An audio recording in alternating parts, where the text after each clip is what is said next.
1967, a document appeared that was never supposed to exist. It didn't come with a press conference, and it didn't have an author photo. It didn't even ask to be trusted. It simply claimed to be true. The document said the U.S. government had secretly studied the consequences of world peace and discovered something very horrifying. Peace would collapse the economy. Peace would dissolve social order. Peace would make government impossible. The conclusion was chillingly calm.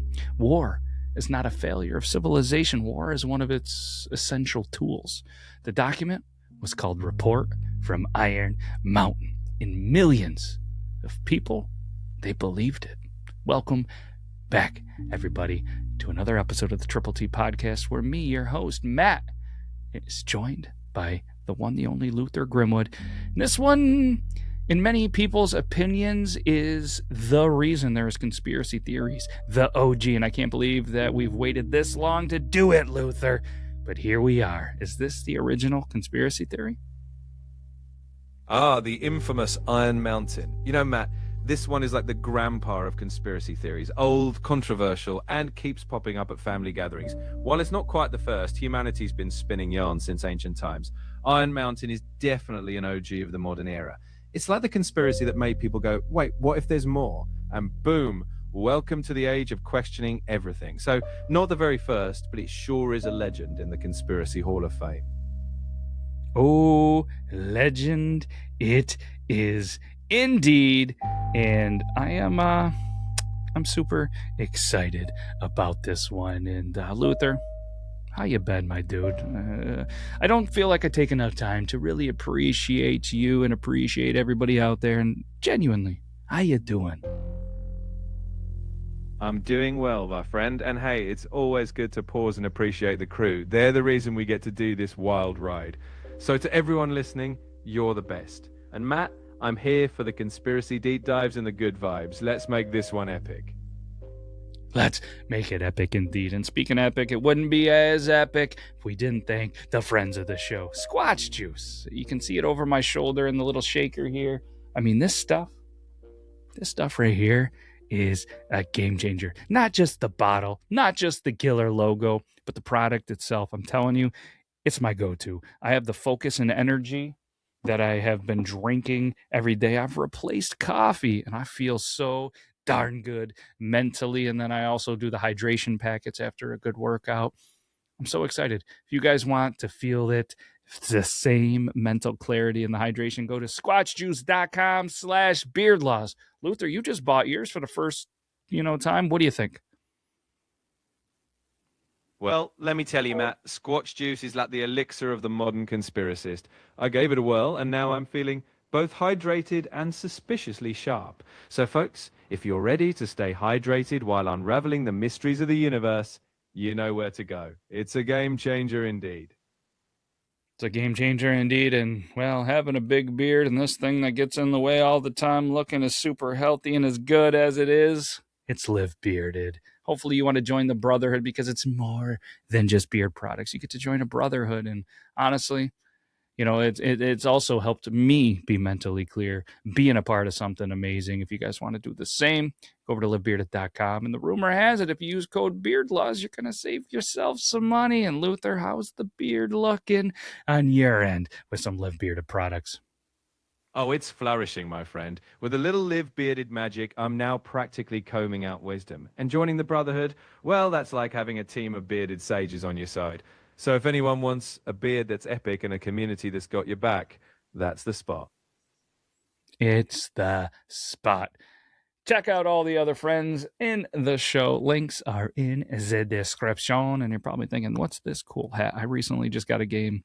This isn't a paid thing by any means, but this is the golf dice game. We got it in the mail yesterday, and me and the family cannot stop playing. Where I live, it's cold. It's real cold. Tons of snow. Golf isn't even in my forecast for at least probably another 4 months, and I'm super bummed about it. I love golf. So I was able to play a dice game. That is so fun. It's so easy to play. It's so I just can't say enough about it. If you guys want to check it out, there's no code, there's no promos. You just go buy it. It's a brand new startup game and company, the Golf Dice Game. Golf Dice Game. Check it out. And I don't know. You got anything else that you want to say, Luther, other than the episode drink? Because I'm super excited to get into that OG conspiracy. I'll just add this. If we're rolling dice, may the odds be ever in your favor, and may your beard stay mighty. Now let's dive into this OG conspiracy and unravel the mystery. Beard first, of course. Beard first, of course. All right, I'll say we do this, and I feel like you can't understand Iron Mountain without understanding 1967. Now, was I around in 1967? No, because my parents were 5 years old. But this was not a trusting era, now was it, Luther? Not in the slightest. 1967, height of the Cold War, counterculture blooming, and let's be real, everyone was side-eyeing everyone. Governments were tight-lipped, and folks were reading between every line. So when a secret report like Iron Mountain popped up, people were primed to believe that the truth was probably stranger than fiction. It was fertile ground for suspicion. Yeah, and to, well, you know, to not to one up you, not to top, but to add on to what Luther just said, the Vietnam War was also escalating, and it didn't appear that there was a clear objective. And you had young Americans that were being drafted into a war that many simply didn't understand. Televised combat was entering living rooms for the very first time, and behind the scenes, the Pentagon Papers were already circulating internally. Trust in government institutions was eroding pretty quickly, wasn't it? Absolutely, trust was wearing thin. When institutions appear to withhold truth, people start filling in the blanks. So when something like Iron Mountain suggested a hidden agenda behind war itself, it resonated. Whether it was satire, a hoax, or a cautionary tale, it tapped into that deep suspicion of the era. And let's be real, it's still fueling debates today. And let's be honest, at the time too, whistleblowers, they were becoming cultural heroes, and probably the first time that whistleblowers were ever cultural heroes, wasn't it, Luther? Yeah, whistleblowers were stepping into the spotlight. Think of them as the original disruptors. For the first time, exposing secrets wasn't just risky, it was revered. That shifting mindset made people ready to latch onto any secret document that surfaced, whether it was real, or let's say, creatively real. Ooh, creatively real. I like that. I like the way that you put that there. And people were also, they were learning slowfully and a little slowfully. I was going to say slowly and painfully. Is that a new word we just created? Slowfully? If it is, I think we use that coming up more, Luther. Oh, you can bet I'm pocketing slowfully for future use. It's perfect for when we're wading through those old conspiracies. Sometimes it really did feel like the truth was unraveling painfully slowly, so let's embrace the slowfulness and keep digging. Slowfully, and not that phrase, but people learning slowly and painfully, classified for your safety, often meant kind of hidden for your convenience. So then when a book appeared claiming to be a leaked government study, it didn't sound insane. It actually sounded inevitable. Exactly. In an era where the line between what was public and what was hidden kept shifting, a leaked government report felt almost expected. People were primed to believe that the biggest secrets were hiding in plain sight. Iron Mountain just leaned into that mood. Inevitable indeed, like it was waiting to be discovered. Yeah, and they say waiting is the hardest part, right? Anyways, the book that we just mentioned, it claimed it was written by an anonymous, let's go air quotes, special study group operating under extreme secrecy. Oh, classic move. The old mysterious group of experts trope. No names, no faces, just a hint of cloak and dagger. That secrecy was the hook. It whispered, we know something you don't. And well, that's all it takes to get people leaning in, right? I really do think that's what it takes then, and definitely that's what it takes now. And according, Luther, to the text, members were selected from economics, sociology, military strategy, and even political science. And their task was not to end the war, but to evaluate its absence. Exactly. And that's what made it so unsettling. It didn't ask, what if peace is good? It flipped the script. What if peace is the problem? It's that dark inversion that stuck with people, making them wonder if everything we thought was good could actually be a threat to the system. Creepy, right? Creepy. I think that's an understatement, Luther. Fair point. It's downright chilling when you think about it. But that's the power of a provocative idea. It shakes up assumptions. And whether it was satire or not, it definitely made people rethink the world order. Maybe a bit too much late night thinking. Yeah, it shook things up for sure, didn't it, brother? Because their findings, they were considered so dangerous that they were meant for public release. The report never actually names the committee, and I have to imagine that was intentional, right? Oh, absolutely intentional. The mystery of an unnamed committee gives the whole thing that extra spice. It's like, we can't tell you who we are, but trust us, it's big. That anonymity fuels the whole aura of forbidden knowledge. And naturally, the less you name names, the more everyone wants to know what's behind the curtain. Yeah, and let's be honest, real classified documents, they don't often tend to leave out the committees, I guess, right? And I have to imagine that the vagueness in kind of doing this almost made it feel even more authentic. Exactly. The vagueness created this illusion of, well, of course they'd hide the details if it's that sensitive. Ironically, the secrecy of real classified stuff usually has more structure. But by leaving blanks, Iron Mountain let imaginations run wild. People filled in the gaps. Sometimes that's more convincing than facts. That's a very valid point. And I mean, let's go with this. Let's talk about this report that outline what several kind of stabilizing functions of war.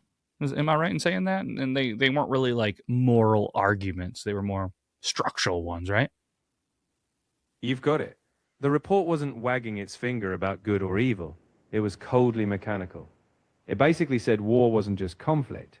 It was a societal tool, regulating economies, maintaining order, even defining purpose. It's unsettling because it framed war as a necessary pillar, not just a failure to find peace. No wonder people were rattled. I mean, no wonder, indeed. I mean, there was a lot of kind of economic function that was kind of messaged throughout this, report. And kind of the report seemed to argue that modern economies require non-productive consumption to remain stable. Uh, Break that down into easier terms for me, I guess, Luther. Sure thing. In simple terms, the report argued that war is a big money pit, but on purpose. You pour resources into it, building weapons, mobilizing industries, without necessarily producing things people would buy in peacetime. That spending, though non-productive, keeps the economic wheels turning. In short, war is like an expensive treadmill for the economy. You aren't kidding, because not only that, war seems to absorb surplus labor, excess industrial capacity, government spending without expectation of return. Weapons don't need to be efficient, they just need to be purchased, right? Exactly. It's like a sink for extra capacity. People working, factories humming, but not making things like TVs or toasters. Instead, they're making tanks or planes, things that don't return value but keep the economic engine running. In that framework, war becomes a kind of economic pressure valve. It's unsettling, but that was the whole shock factor. Yeah, and the report simply said that, kind of be warned that that a peacetime economy would require massive social restructuring, something governments that they were just unwilling to do. But even more, I don't know if the governments were even able to do this, right? Exactly. It suggested that peace would require reinventing the entire playbook. New jobs, new industries, new ways for people to find purpose. And honestly, governments probably weren't equipped for that level of change. It's like saying you'd have to rewire the whole machine. So it painted peace not as a dream, but as a logistical nightmare. Kind of a be careful what you wish for scenario. Yeah. Oof. And that, at the time, it didn't sound fake at all. It almost sounded uncomfortably plausible. Exactly. In a world grappling with war, distrust, and upheaval, a bleak logic made it feel eerily realistic. And that's why people debated it for years. Sometimes what's unnerving isn't whether it's real, it's whether it could be. And that's the mark of a powerful, albeit unsettling story. Yeah, and let's be honest, they also kind of were saying that war creates legitimacy. I mean, it justifies their centralized authority, emergency power, surveillance, restricted freedoms. The report argued that without a permanent external threat, governments would struggle to maintain cohesion and even obedience. Exactly. It painted war as a glue that holds the system together. If you've got a threat, you've got unity. The report suggested that without a big bad, governments might lose their grip. It's a pretty dystopian take, basically saying without something to fight, the whole structure might wobble. That idea definitely left folks questioning what holds society together. You think? Could you imagine reading this in 67? You don't have the internet, you don't have AI, you don't have the Googles. You have to kind of rely on looking things up in books. And as we do this podcast and we start to realize more, question more, who knows if that information that's being put out in the books is even reliable? Oh, absolutely. Back then, if something was in print, it had weight, even if it was dubious. Without instant fact-checking, you're left with either trusting or doubting everything. It's no wonder this report burrowed into people's minds. When your sources are scarce, you start questioning all of them. And that's fertile ground for a conspiracy to thrive. Yeah. And what's interesting is all of this wasn't presented as evil. It was presented as mechanical, which, I don't know. I think in my opinion, being presented as mechanical, not evil, almost left people more terrified. You're spot on. There's something of extra chilling about a cold, rational tone. Like it's not even passing judgment, just stating facts. It makes it feel inevitable, as if the system isn't evil, it's just indifferent. And that indifference is what rattled people. When something doesn't even need to be bad, just a machine, it's all the more unnerving. Absolutely. And I feel like this next part that we're going to talk about, Luther, might have disturbed the readers of this a little bit more, if not the most, because it suggested that war provides purpose for young men, that it provided outlets for aggression, provided national identity through sacrifice, that without war, the report, it warned of social fragmentation, mass protest, internal violence. Again, just no emotion, just analysis. Exactly, and that's what made it so unsettling. It reduced deeply human experiences, identity, purpose, even rebellion, into mechanical cogs. It implied that without war's function, society might spiral. And by stripping away emotion, it left readers to sit with that raw, uncomfortable possibility. No wonder it lingered in people's minds. No wonder, indeed. And I mean, the thought that having war gives a purpose for young men is absolutely wild to me, and how it, is an outlet for aggression. And I think even in this time, there's not a huge outlet for aggression, but I mean, I don't think I could sit here and say that war is the answer for that. I feel like there's way, more outlets for this. And I mean, national identity through sacrifice, I don't like that one bit. What's your thoughts on this, Luther? I'm with you. War is a tragic outlet, not a solution. In reality, we've got countless ways to channel energy. Sports, creativity, community building, things that unite without destruction. Sacrifice can be noble, but it doesn't need war. So while the report framed it as a function, I'd say our purpose is best found in building, not destroying. We've got far better tools now.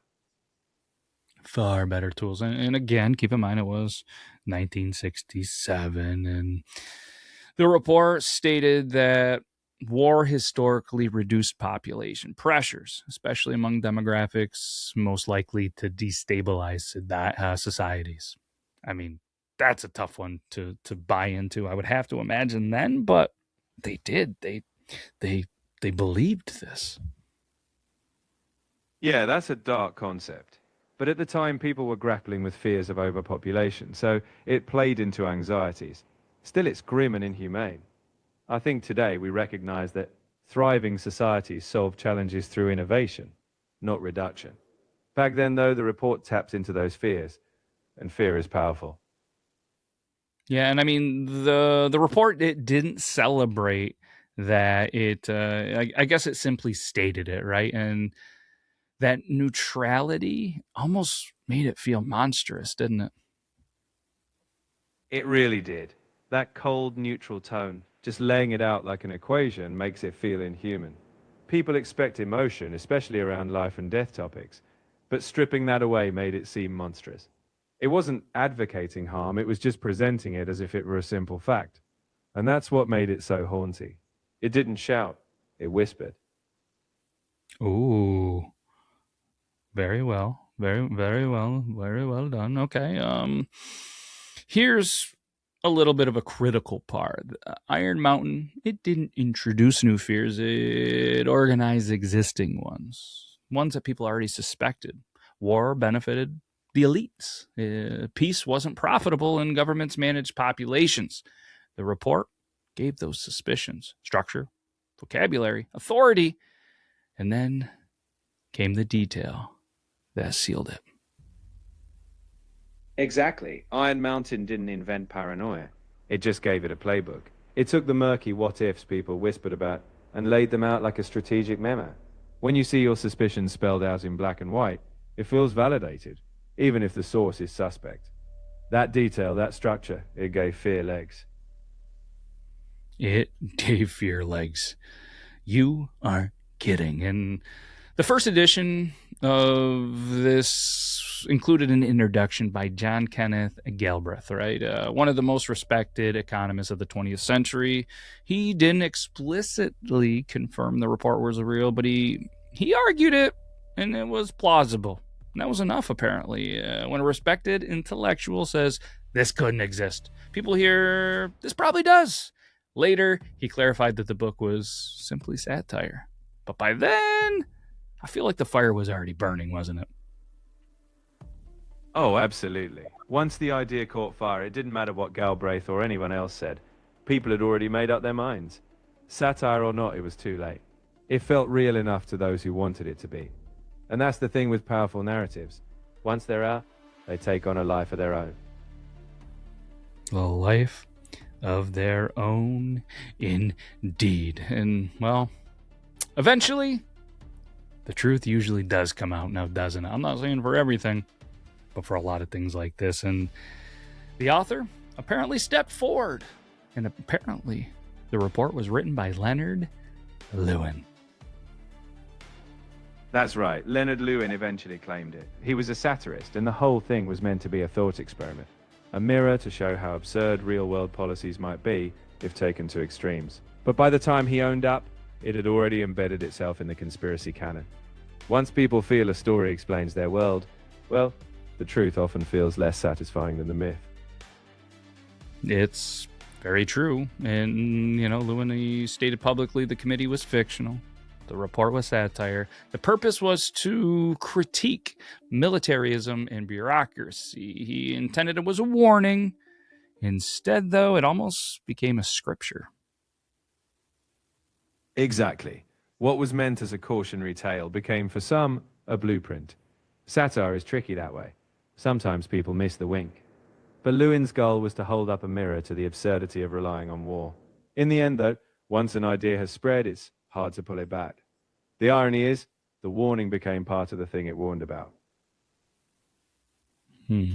I gotcha. Yeah, the warning became part That's very well said. And let's go ahead and talk about, I guess, the self-sealing conspiracy, the OG, because when he admitted the truth, believers, they didn't abandon the report. You know what they did, Luther? They doubled down. They actually claimed he was pressured, he was silenced, he was threatened.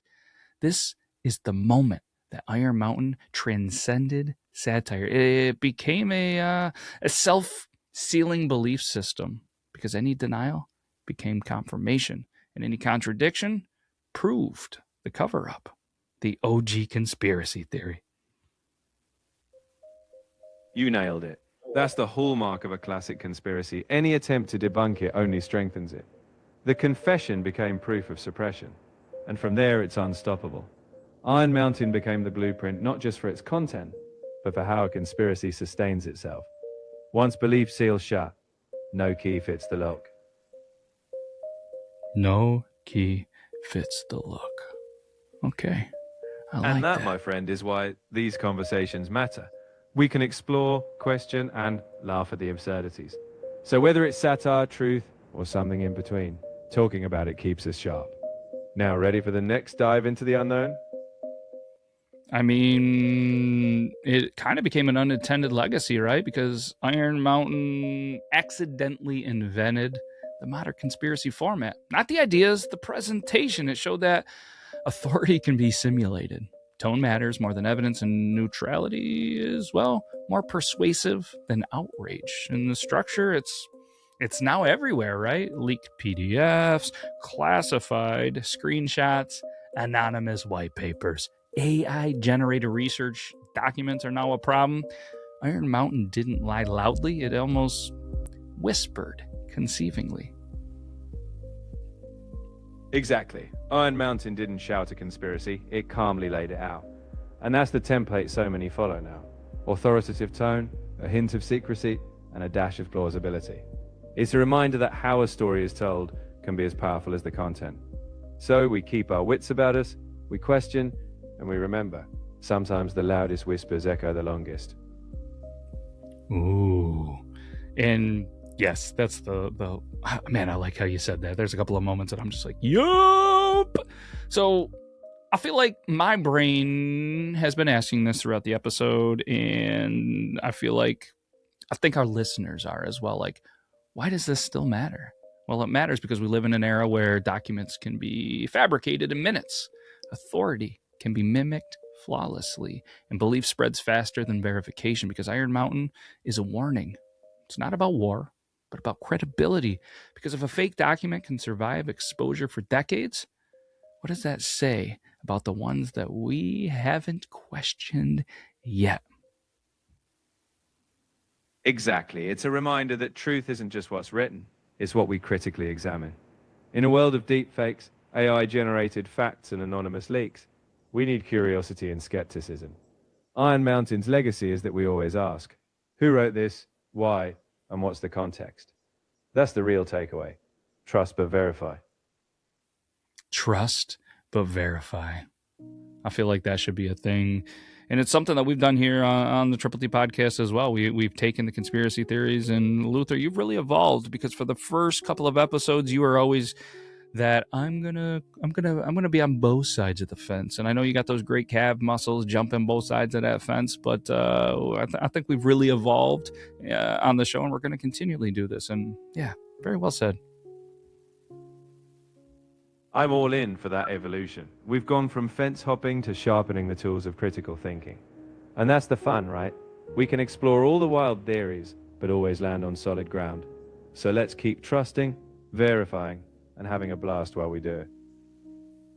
And having a blast as we do it. And all right, let's start to wrap this up a little bit, because the most disturbing part of the Iron Mountain story isn't the people that believed it, it's why they believed it, right? The ideas, they didn't feel foreign, they felt familiar. And that means the real danger isn't secret committees, it's how easily authority can be performed, how eagerly we accept it, and when it confirms our fears. The conspiracy wasn't the report. The conspiracy was learning how belief actually works. You've hit the core. The real intrigue isn't the document. It's how we as people process belief. Iron Mountain shows us that we gravitate toward explanations that fit our fears. So understanding that means we can be more thoughtful, more discerning. It's not about being cynical, it's about being aware. And if we've learned that, then this little dive was worth it. This little dive was definitely worth it. All of the little dives are definitely worth it. But next time you hear about a leaked document that they don't want you to see, don't ask who hid it. Ask why it feels so believable. Because sometimes the most dangerous fiction is the kind that tells you exactly what you are already suspect. Couldn't have said it better. It's those stories that confirm our gut feelings that often slip under the radar. So we stay curious, stay open, and keep that healthy dose of skepticism. And hey, we'll be here for the next wild theory, ready to have fun and break it down together. Yeah, we'll break it down like some breakdancers of the 90s. But all kidding aside, we can't thank you enough. From the bottom of my beard, thank you, thank you, thank you. This is a journey that I'm genuinely enjoying. Hopefully you are as well. Luther, hit us with the outro. Let's get out of here. With pleasure. Folks, thanks for joining us on this wild ride through belief, satire, and the mysteries that tickle the brain. Until next time, keep questioning, keep thinking, and keep having a blast. This has been Luther and Matt, signing off. Beard first as always.